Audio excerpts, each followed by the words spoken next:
Good look at Tormenta. Come over here to visit the Recon Jeeper before we go on a Emery Mine excursion and then head to Vermont to Badlands for some camping and wheeling. All right, here we go. Here we go. Look at this. This is the big. Here's where it all begins, right here.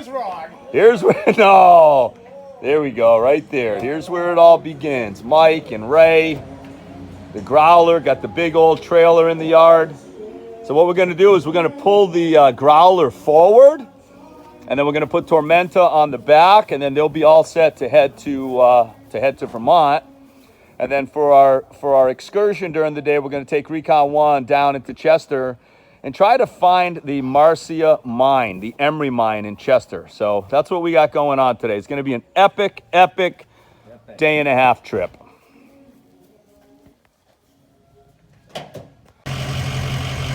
All right, the logistics of bringing this 18-foot trailer with growler forward enough at the house. Tormenta's going to back up and get on that trailer. We thought it was best to put Tormenta on the trailer, and then they'll follow me up in the Compass up to Badlands, and there's less wear and tear on Ray's rig. Oh yeah! I'm looking forward to this. Hey dude, yeah, you got it, right? That's what we do. It's gonna be a lot of fun. Bet your ass.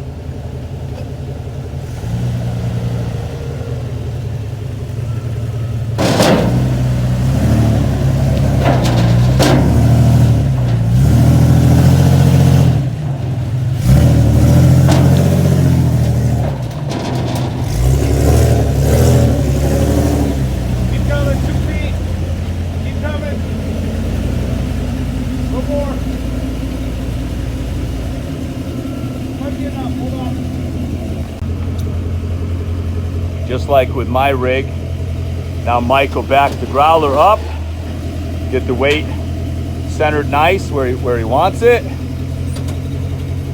Beautiful. That'll work. That should work.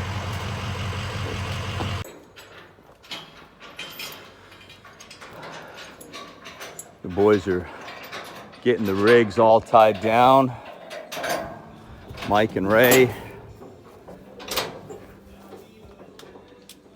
But let's say High-end Milwaukee socket set here. 14 millimeter socket, right? Oh, look at this, huh? It's tapered. Look like how that. it's got flat spots on it. You can put a wrench on there. If this doesn't work, you can grab it with a wrench. Nice and well. Didn't even know that came that way. Wow. And of course, Milwaukee, this all stacks up, and he can lock this down in the back of the growler too. So it's really a nice way to bring it. And this one over here is all first aid stuff. So rather than just have a bag of loose crap, I'm trying to get organized.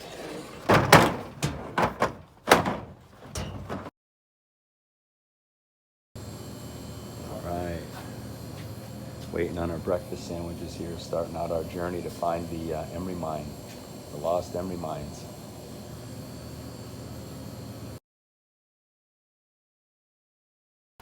So we go to this coffee shop. Here we are. We're going to grab breakfast sandwiches. This is where we parked last time when we found the old mine, which is the 3 different entrances, all considered one mine. And here's the old railway here that follows Walker Brook in Chester. So that's where we are. Today, we'll be heading north, crossing Route 20 and looking for the Marcia Mine, So the adventure begins after a wonderful breakfast sandwich at the Chester Village store. So we're heading out. Hardly a long walk by any stretch of the imagination, and we're on Austin Brook right now.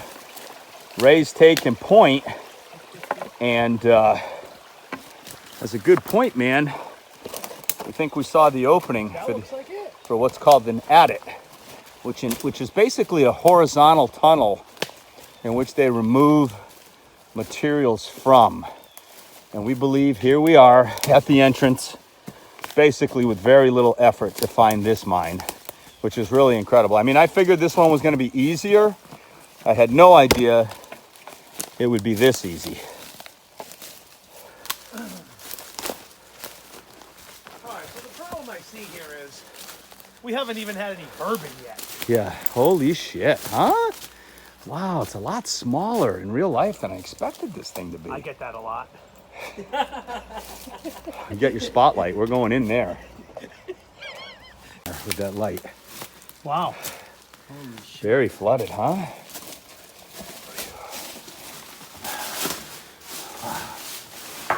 Come on, Mike, get that light in here. Holy shit, give me some light.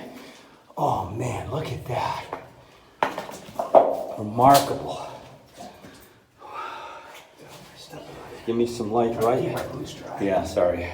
Shine it right in there. So I'm, yeah, there you go, right there, that's good. So I'm looking in there, so it looks to be about maybe 5.5 feet wide. And my understanding of this particular mine is it basically goes in a easterly direction 90 feet, and then it tees off to the north for 400 and some odd feet, and then back to the south towards Route 20. But once again, the state has done a very nice job of creating some steel structure here to block this mine. But man, how about it?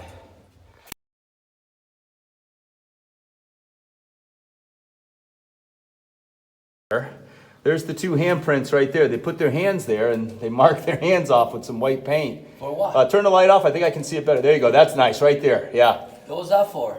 Just to mark that they were there. But Mess you up? it's something that's all over the internet for discovering mines. No, that's pretty cool. Wow.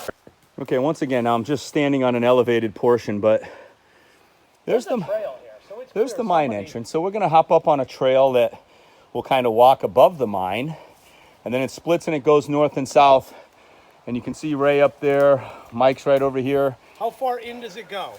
My understanding is it goes in 100 feet and then goes north for 440 and then another 400 back towards Route 20, and it's caved in. So I think at some point we're going to see a cave in. Just be careful up there to your right when you get up to the top, Ray. Now I'm standing on top of the entrance. It's right there.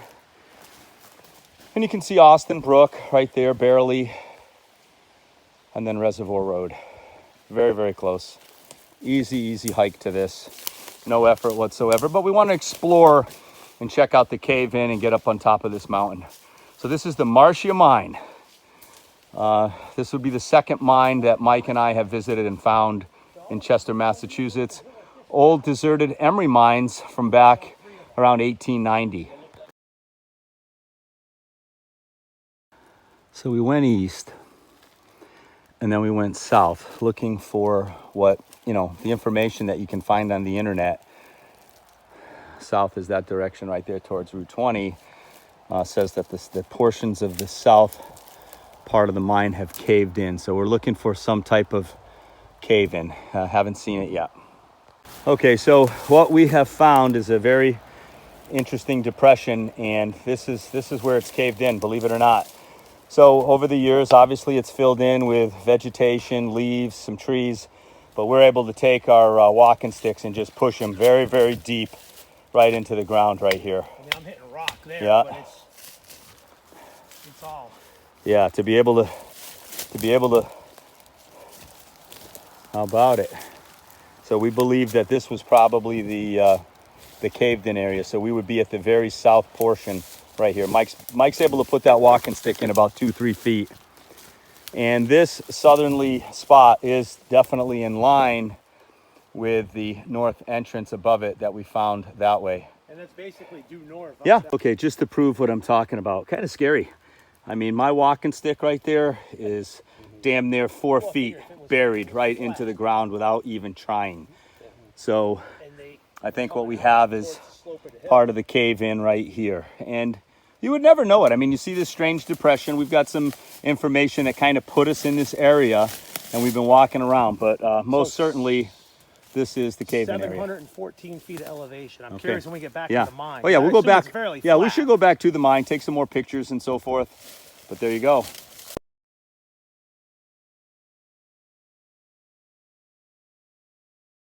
Ray's checking this one out. Oh yeah. That's solid though. Huh? It goes like a foot and it gets solid. Solid again. And in this strange depression right here, We found all kinds of red ribbon on the tree right here. Probably as a warning. In different spots. Yeah, well, we're just going to keep We don't know walking how north. straight that mine was. You know, they followed And then there's some unique stone. Let's look at some of that stone because, you know, is that some of the stone that came out of the mine? All right, this mine was relatively easy to find, as you can see back here. You can only go in about 10, 12 feet and it's all barred off, but we did find several parts of the cave-in that went to the south. They've somewhat been filled in, but the ground was really soft. We can put our walking sticks 3-4 feet down right in it like nothing. So we're gonna go find, perhaps we're gonna try to find the Mitchell Mountain Pink Granite Quarry. We kind of have a rough idea where it could be, but we're not too sure, but we have some time. We found this so easy, so we thought we'd try to find another great find out here in Chester, Massachusetts. All right.